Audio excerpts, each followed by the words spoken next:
It's extraordinarily simple. It's very beautiful, and it has a sense of humanity amongst the people and the characters in the play, what they do and what they seek, that is really recognizable, and yet simple. It's not a flashy play. It's not a big dramatic play, but it has all the foibles of the ridiculousness of everyday life. It makes the ordinary extraordinary. It makes those of us who live in a middle class, suburban kind of, or urban kind of existence, a subject of humor and ridicule. The Realistic Joneses is a play about two couples, but both called Jones, and one Jones just happens to move into the neighborhood.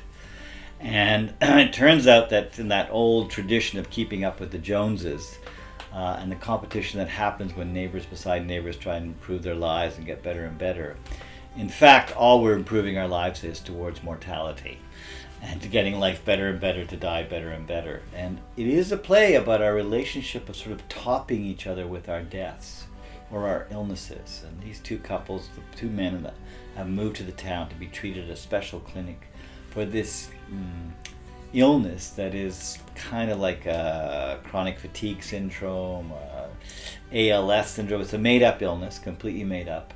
And you watch these two men and their partners sort of compete, non-compete with each other as to how demanding the illness is on their relationship and how the illness affects their partners, how they are affected, and how they're reaching to sort of top each other to have the best illness. So it's maybe about illness, it may be about mortality, but it's actually quite funny as we kind of sort of attempt to best each other. And it's a kind of, I think, a lovely kind of notion of what's, the nature of competition in a capitalist America. Well, in this time the capitalism over who's got the best mortal disease. And I want people to laugh at themselves and for themselves. It's a very warm-hearted play in many ways, because it says we're human, and it's okay to laugh at our foibles. It's an American play, and for some reason I thought of Edward Hopper. The paintings of Edward Hopper, they're kind of very still lifes of naturalistic scenes, but there's kind of strange colors, and the mood is kind of different, so it has a kind of expressionistic feel on top of the naturalism. You recognize the diner, but the diner's these strange colors.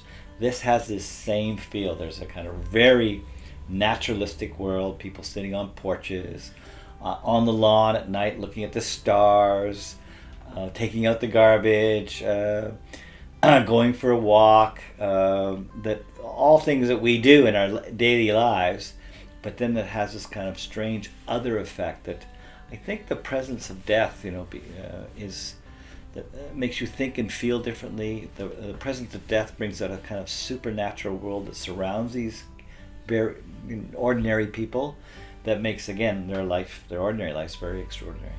Well, I like to do plays that where we recognize ourselves and see something of ourselves in it, and we kind of have a process of identification with it. Some plays sometimes affirm our values, sometimes plays challenge our values, and that's a kind of great parsing about the type of plays. We do both at Tarragon, and this play walks both lines, which makes it a really complex play, because one, it affirms our values, our need for love, our need for family, our need to live on, our need to find ways to cope with dying.